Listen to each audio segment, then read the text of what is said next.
Hello friends, welcome to my channel.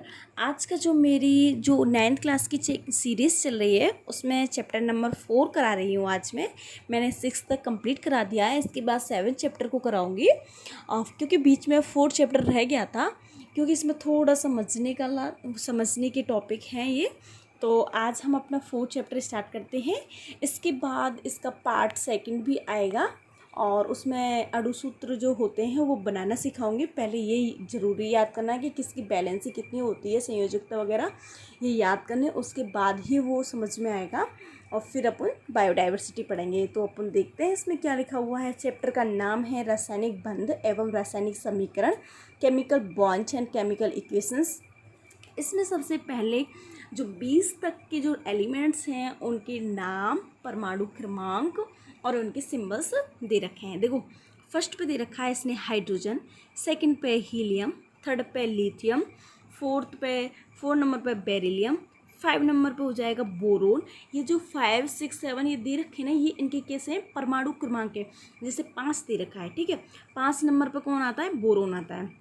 6 number पे carbon, ठीक है, 7 नंबर पे नाइट्रोजन, 8 नंबर पे ऑक्सीजन, 9 नंबर पे फ्लोरीन, 10 नियोन, 11 सोडियम का, 12 कितना होता है, 12 किसका है, मैग्नीशियम का, 13 एल्युमिनियम का, 14 सिलिकॉन का, 15 फॉस्फोरस का, 16 सल्फर का, 17 क्लोरीन का, 18 ऑर्गन का और 19 पोटेशियम का, 20 कैल्शियम का।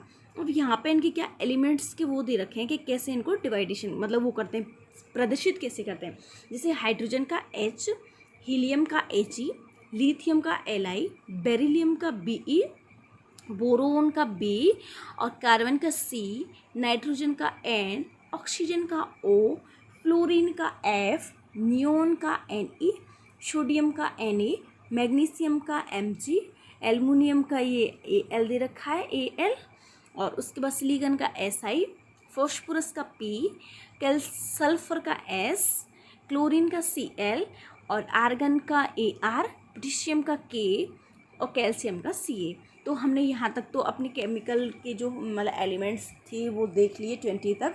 ये बुक्स में इतने ही दे रखे थे, और भी पढ़ना है अपन को 30-40 तक, जितनी हो सके अच्छी बात है, याद कर लें। लेकिन बुक्स में जो दे रखे थे वो मैंने यहाँ पे कम्प्लीटली कवर किए हैं। नेक्स्ट इसमें और भी दे रखे थे, यहाँ मैंने जैसे ये लिखे हुए हैं कि जैसे बेरियम का Ba से प्रदर्शित करते हैं। डायरेक्ट क्वेश्चन आ जाता है कि जैसे ये Ba किसको डिनोट करता है, बेरियम का, बिस्मिथ Bi, सोना Au, copper Cu, cobalt Co, chromium Cr और सिल्वर Ag, आयरन Fe। उसके बाद दे रखा है इसमें आयन किसे कहते हैं उसको देखते हैं। परमाणु होता है जो विद्युत उदासीन होता है। परमाणु कैसा होता है, विद्युत उदासीन होता है। परमाणु अपने बाह्यतम कक्ष में इलेक्ट्रॉन त्याग कर अथवा ग्रहण कर आवेशित हो जाता है। मतलब वैसे तो परमाणु कैसा होता है, विद्युत उदासीन होता है, क्योंकि जितना उसमें पॉजिटिव होता है उतना ही नेगेटिव होता है। लेकिन अगर परमाणु आवेशित होता है तो कब होता है, या तो वो इलेक्ट्रॉन त्यागे या इलेक्ट्रॉन ग्रहण करे। और आवेश, इसके आधार पर आवेश कितने प्रकार का होता है, 2 प्रकार का। तो हम देखते हैं कौन कौन सा होता है। फर्स्ट नंबर पर दे रखा है इसमें धनायन, इसको इंग्लिश में बोलते हैं कैटायन, ठीक है। अब देखते हैं आगे इसमें क्या लिखा हुआ है कि तत्व के जो विलगित गैसीय परमाणु के संयोजकता कोश से इलेक्ट्रॉन निकालने से धनायन बनता है। धनायन कब बनता है, जब कोश से हम अपन इलेक्ट्रॉन निकालेंगे। और अब हमें इलेक्ट्रॉन निकालने हैं तो हमको ऊर्जा देनी पड़ेगी, मतलब ऊर्जा का क्या होगा, अवशोषण होगा। इस क्रिया में देखो यहाँ पे लिखा हुआ है, इस क्रिया में ऊर्जा कैसी होती है, अवशोषित होती है, क्योंकि हमें निकालना है, खींचना है, उस परमाणु क्रमांक से इलेक्ट्रॉन निकालना है तो हमें ऊर्जा देनी पड़ेगी। दैट मीन्स ऊर्जा कैसी होगी, अवशोषित होगी। इसके बाद देखते हैं अपन नेक्स्ट पेज पे इसमें दे रखा है, यहाँ दिया हुआ है जैसे इसका मतलब उसमें समीकरण के तौर पे दिया गया है। जैसे एक गैसीय परमाणु है, उसको हमने ऊर्जा दी तो खुद तो धनायन बन गया, और ऊर्जा को नेगेटिव चिन्ह दर्शाता है कि ऊर्जा कैसी हुई है, अवशोषित हुई है। फिर इसमें दे रखा है कि विलगित गैसीय परमाणु से इलेक्ट्रॉन के लिए आवश्यक ऊर्जा होती है वो आयनन एंथैल्पी कहलाती है। मतलब हमें इलेक्ट्रॉन निकालने के लिए जितनी ऊर्जा की आवश्यकता होती है वो क्या कहलाती है, आयनन एंथैल्पी। फिर यहाँ पे देखो ये पॉइंट दे रखा हुआ है कि धनायन का आकार अपने संगत परमाणु से सदैव छोटा होता है। अब देखो इसको समझना बहुत ज़रूरी है कि जैसे कोई भी परमाणु है, जैसे कोई भी ये परमाणु है, अब इससे हमने कुछ भी चीज़ निकाल दी तो इस पे तो कमी होगी। वैसे तो पॉजिटिव चिन्ह आ जाता है, लेकिन क्या है इसमें कमी हो गई। मतलब पहले तो इसका आकार इतना था, अब इसमें से कुछ चीज़ कमी होगी तो हमके इसका आकार कैसे हो जाएगा, छोटा हो जाएगा। मतलब जो संगत परमाणु है, मतलब मूल परमाणु से, ये मूल परमाणु से इसका आकार कैसा हो गया, छोटा हो गया। क्योंकि अब इसमें कारण दे रखा क्यों होता है, क्योंकि बाह्यतम कोश से इलेक्ट्रॉन के हटने से नाभिक, जैसे अब यहाँ पे इलेक्ट्रॉन है, ठीक है, अब यहाँ से इलेक्ट्रॉन हमने निकाल लिया तो जो नाभिक है बीच में और बाह्यतम कोश है, इसके बीच की दूरी कैसी हो जाएगी, कम हो जाएगी। मतलब नाभिक का जो पावर है, जो आकर्षण बल है, कैसा हो जाएगा, वो ज़्यादा हो जाएगा। इसीलिए इसका आकार इसकी तुलना में कैसा हो जाएगा, कम हो जाएगा, है ना। क्योंकि इसमें बाह्यतम कोश के, देखो यहाँ पे लिखा हुआ है, नाभिक और इलेक्ट्रॉन के मध्य आकर्षण बल बढ़ जाने से आकार घट जाता है, ठीक है। अब हम देखो, अब समझ में आ गया होगा कि इसका आकार कैसे घट जाता है, तो इसके बारे में अपन देखते हैं। देखो आपको, मुझे लगता है कि आपको ये समझ में आ गया होगा कि धनायन का आकार अपने संगत परमाणु से सदैव छोटा होता है, क्योंकि बाह्यतम कोश से इलेक्ट्रॉन हटने से नाभिक और इलेक्ट्रॉन के मध्य आकर्षण बल होता है, जो बढ़ जाने से आकार घट जाता है, ठीक है। ये याद रखना इम्पोर्टेंट है, ये वाली पूरी लाइन, ठीक है। नेक्स्ट ये रखा है सेकंड नंबर पर ऋणायन। मैंने पहले पढ़ाया था आपको धनायन, that means cation. Second number पर होता है ऋणायन, मतलब एनायन। इसमें दे रखा है कि किसी तत्व के विलगित गैसीय परमाणु के बाह्यतम कोश में एक या अधिक इलेक्ट्रॉन जुड़ने से उसमें कैसे होते थे, निकलने से, जुड़ने से बने ऋणावेशित कण को ऋणायन कहते हैं। इस क्रिया में प्रथम इलेक्ट्रॉन ऊर्जा जुड़ने से ऊर्जा विमुक्त होती है, जिससे इलेक्ट्रॉन लब्धि एंथैल्पी कहते हैं। मतलब इसमें से क्या होगा, इलेक्ट्रॉन निकलेगा, इसमें इलेक्ट्रॉन जुड़ेगा। सॉरी, धनायन में तो निकल रहा था, लेकिन इसमें इलेक्ट्रॉन जुड़ेगा तो मतलब ऊर्जा की आवश्यकता नहीं होगी, ऊर्जा और इसमें उत्पन्न होगी, मतलब उत्सर्जित होगी। इस क्रिया में ऊर्जा विमुक्त होती है, निकलती है, क्योंकि उसमें तो हमें आवश्यकता पड़ रही थी, हम जबरदस्ती दे रहे थे, और इसमें तो खुद ही निकलती है। तो उसको क्या कहते हैं, उसको इलेक्ट्रॉन लब्धि एंथैल्पी कहते हैं, ठीक है। फिर यहाँ पे देखो एक पॉइंट दे रखा है कि किसी तत्व के ऋणायन का आकार अपने संगत परमाणु से सदैव बड़ा होता है, क्योंकि ऋणायन में इलेक्ट्रॉन के मध्य प्रतिकर्षण बल बढ़ जाने से आकार बढ़ जाता है। अब हमें ये समझना है कि कैसे बढ़ जाता है, ठीक है। इसको देखते हैं। अब देखते हैं इसमें कैसे मतलब आकार है जो कैसे बढ़ जाता है। देखो ये कोई परमाणु है, अब इसमें क्या हो गया, कुछ भी हमने जोड़ा है, क्योंकि इसमें लिखा हुआ ना जुड़ते हैं। अब ये जुड़ गया तो इसका आकार हो गया बढ़ गया। अब पहले तो देखो यहाँ पे इसका नाभिक है और इसके बीच की दूरी इतनी है, ठीक है, मतलब आकर्षण बल इतना ज़्यादा है। अब यहाँ पे नाभिक, अब दूरी, ये नाभिक हो गया, इसके बीच की दूरी कैसी हो गई, बढ़ गई। मतलब परमाणु का आकार कैसा होता है, बढ़ जाता है, क्योंकि प्रतिकर्षण बल कैसा होता है, कम हो जाता है, क्योंकि उसमें तो वो बढ़ गए ना, इलेक्ट्रॉनों की संख्या तो बढ़ गई, इसलिए उसका आकार कैसा होता है, बढ़ जाता है। फिर देखो यहाँ पे लिखा हुआ है धातुएं सामान्यतः कैसा बनाती हैं, धनायन बनाती हैं, क्योंकि धातुएं इलेक्ट्रॉन का त्याग करती हैं, जबकि अधातुएं कैसी होती हैं, ऋणायन बनाती हैं। अब मैंने धनायन ऋणायन बता दिया आपको। फिर इसमें दे रखा है एक मूलक, मतलब रेडिकल। अब हम देखते हैं रेडिकल किससे कहते हैं, कि आयनिक पदार्थ अम्ल व क्षार जल में विलय होकर आयनों में अपघटित हो जाते हैं, जो अभिक्रिया में एक इकाई की तरह भाग लेते हैं, इन्हें मूलक कहते हैं। और मूलक कितने प्रकार के होते हैं, 2 प्रकार के होते हैं। अब हम देखते हैं कौन कौन से होते हैं। तो इसमें दे रखा है, नंबर फर्स्ट पे दे रखा है सरल मूलक। अब देखते हैं हम सरल मूलक किसे कहते हैं। सरल मूलक जो एक ही प्रकार के परमाणुओं से बनते हैं, उन्हें सरल मूलक कहते हैं। अब इसके एग्जाम्पल दे रखे कौन कौन से होते हैं, जैसे देखो सोडियम Na+, क्योंकि इसमें और कोई भी एलिमेंट नहीं मिला हुआ है, कोई और परमाणु नहीं है, सिर्फ एक ही तत्व से मिले हैं, जैसे Mg2+, Cl- और Br-, ये कैसे सरल मूलक हैं। सेकेंड नंबर पर दे रखा है इसमें संयुक्त मूलक, जो 2 या 2 से अधिक परमाणुओं का समूह जिस पर कोई निश्चित आवेश होता है, उसे संयुक्त मूलक कहते हैं। अब देखो इसमें लिख रहा है NO3 नेगेटिव और NH4 प्लस, क्योंकि देखो इसमें नाइट्रोजन भी है, ऑक्सीजन भी है, और इसमें नाइट्रोजन और हाइड्रोजन है। फिर इसमें यहाँ दे रखा है कि आवेश के आधार पर मूलक कितने प्रकार के होते हैं? 2 प्रकार के होते हैं। नंबर फर्स्ट क्षारीय मूलक, नंबर सेकंड अम्लीय मूलक। अब हमें देखते हैं क्षारीय मूलक क्या होते हैं। ये धातु धनायन या धनावेशित मूलक होते हैं। देखो मैंने बताया था आपको कि मूलक होते हैं जो धातुएं होती हैं वो धनायन बनाती हैं, ठीक है।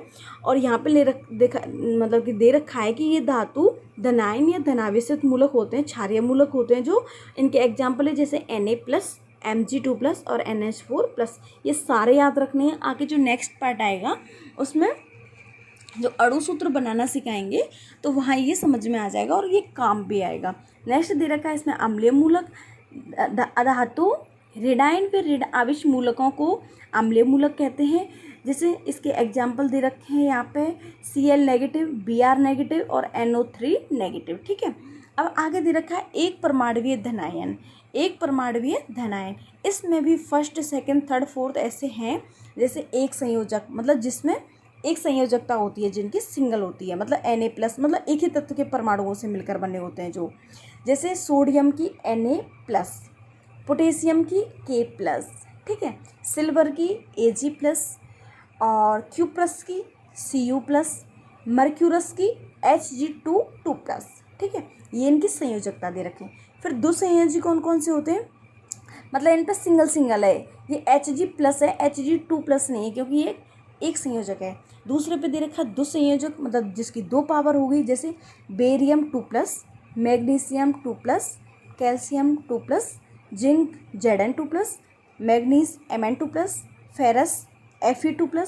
एक फेरस होता है, एक फेरिक होता है जो मैं आगे पढ़ाऊँगी, जिसमें Fe3+ होता है। क्यूप्रक होता है Cu2+। फिर इसके बाद मर्क्यूरिक हो जाएगा Hg2+, स्टेनस हो जाएगा Sn2+, और इसके बाद हो जाएगा लेड Pb2+। ये याद रखने इम्पोर्टेंट हैं। अब हम आगे देखते हैं आगे क्या दे रखा है इसमें, त्रिसंयोजक मूलक। अब देखते हैं त्रिसंयोजक मूलक के एग्जाम्पल कौन कौन से दे रखे हैं इसमें। त्रिसंयोजक में दे रखे हैं इसमें एल्युमिनियम मतलब Al3+, फेरिक Fe3+, मैंने एक फेरिस पढ़ाई थी, फेरस, और एक फेरिक, क्रोमियम Cr3+, ठीक है। उसके बाद है बहुसंयोजक, मतलब जिसमें ज़्यादा पावर होती है, 3 से ज़्यादा, जैसे स्टेनिक Sn4+, आर्सेनिक As5+, ठीक है। फिर इसमें दे रखा है, वो तो धनायन था, एक परमाणुवीय धनायन, और ये थे एक परमाणुवीय ऋणायन। देखते हैं इसमें वही है एक संयोजक, मतलब जैसे chloride Cl negative, bromide Br negative, iodide I negative और फ्लोराइड F नेगेटिव, ठीक है। आगे इसमें 2 संयोजक दे रखा है, जैसे oxide O2 negative, sulphide H2 negative. फिर त्रिसंयोजक दे रखा है इसमें, जैसे nitride N3 negative, phosphide P3 negative, ये इंपॉर्टेंट है, ठीक है। उसके बाद दे रखा है बहुपरमाणुवीय संयोजक, जैसे एक संयोजक में hydroxide OH negative, cyanide Cn negative. 2 संयोजक में इसमें एग्जाम्पल दे रखे हैं, जैसे carbonate CO3 2 negative, sulphate SO4 2 negative. फिर त्रिसंयोजक दे रखा है इसमें, जैसे फॉस्फेट PO4 3 नेगेटिव, ठीक है। फिर यहाँ पे एक पॉइंट दे रखा है कि नाइट्रेट होता है जो उसका कितना होता है NO3 नेगेटिव, परमैग्नेट होता है MnO4 नेगेटिव। इसके बाद सल्फाइट होता है SO3 2 नेगेटिव, एसीटेट होता है CH3 COO नेगेटिव। फिर यहाँ पे एक नोट पॉइंट दे रखा है कि अस्टक नियम 1916 में कौशल लुइस ने दिया था। ये नोट में दे रखा है तो क्वेश्चन आ सकता है, फैक्चुअल क्वेश्चन है, कौशल लुइस ने दिया था। तो यहाँ तक तो ये मेरा चैप्टर कंप्लीट हो जाता है। इसका एक पार्ट और बनेगा, उसके बाद में इसका ये कंप्लीट हो जाएगा चैप्टर। एक बार मैं आपको फटाफट रिवीजन करा देती हूँ। आज मैंने यहाँ से स्टार्ट किया था, मतलब आपको सबसे पहले क्या देखना है इसमें, सबसे पहले तो इसमें ये केमिकल नाम याद रखने हैं कि फर्स्ट मतलब परमाणु क्रमांक के हिसाब से पहले पे कौन सा होता है, दूसरे पे कौन सा होता है, तीसरे पे जैसे hydrogen, helium, lithium, beryllium, boron, carbon, nitrogen, oxygen, fluorine, neon, sodium, magnesium, aluminium. मुझे लगता है आप सबको याद होंगे, लेकिन तब भी एक बार देख लो, रिवीजन हो जाएगा। और लगे नहीं का पॉइंट तो प्लीज़ नोट जरूर कर लीजिएगा। और इसमें जैसे सिलिकॉन दे रखा है, फॉस्फोरस, सल्फर, 16 पर 17 पे क्लोरीन, और ये सारे इनके एलिमेंट के नाम तो याद ही होंगे आप सबको कि कैसे इनके जो सिंबल्स हैं वो देखने हैं। फिर ये दे रखा है, ये इंपॉर्टेंट है, इसमें थोड़ा कंफ्यूज हो सकते हैं, तो ये बेरियम वाला तो पक्का देख लेना। बेरियम, बोरोन और बेरिलियम ये दोनों 3 सेम है, तो इसमें थोड़ा कंफ्यूज हो सकता है। फिर बेरियम होता है Ba+, बिस्मथ Bi, सोना Au, copper Cu, cobalt Co, chromium Cr और सिल्वर का Ag, आयरन का Fe। फिर उसके बाद मैंने आयन पढ़ाए थे आपको, जैसे धन आयन हो गया। फिर उसके बाद मैंने ऋण आयन पढ़ाया था। ऋण आयन के बाद जैसे यहाँ पे इसके इलेक्ट्रॉन लब्धि दे रखी है, ये इंपॉर्टेंट है। फिर यहाँ पे दे रखा है कि जो इलेक्ट्रॉन ऋण आयन का आकार होता है अपने संगत परमाणु से कैसा होता है, सदैव बड़ा हो जाता है, क्योंकि इलेक्ट्रॉन उसमें जुड़ जाते हैं। फिर यहाँ दे रखा है कि धातुओं सामान्यतः धनायन होती हैं और अधातुओं सामान्यतः कैसी होती हैं। फिर इसमें मूलक दे रखा है, मैंने मूलक के बारे में बताया था। फिर इसके बाद देखते हैं, ये दे रखे हैं मूलक कितने प्रकार का होता है, एक सरल मूलक, संयुक्त मूलक, ये नाम याद रखने हैं, एग्जाम्पल याद रखने हैं। उसके बाद आवेश के आधार पर मूलक 2 प्रकार के बताए थे, एक अम्लीय मूलक, ये भी याद रखने हैं, क्षारीय मूलक, ये भी याद रखने हैं। फिर जैसे एक संयोजक, ये धनायन वाले हैं, एक संयोजक, द्विसंयोजक, और ये त्रिसंयोजक दे रखा है, बहुसंयोजक। फिर ये ऋणायन वाले दे रखे हैं, एक संयोजक, द्विसंयोजक, बहुसंयोजक और त्रिसंयोजक। फिर ये थोड़े से और इम्पोर्टेंट दे रखे हैं यहाँ पे बहुपरमाणु में, OH negative, Cn negative, carbonate, sulphate, phosphate, और फिर यह नाइट्रेट, परमैंगनेट लास्ट में देखो नीचे दे रखा है। और ये अष्टक नियम नोट में दे रखा है, अष्टक नियम 1916 में कॉसेल लुइस ने दिया। तो यहाँ पे ये पार्ट फर्स्ट कंप्लीट हो जाता है। और इसके बाद बस अगर आपको क्लास अच्छी लगी हो तो लाइक कर सकते हो, अगर कोई कमी लगी हो तो प्लीज़ कमेंट सेक्शन में लिख सकते हो। Thank you.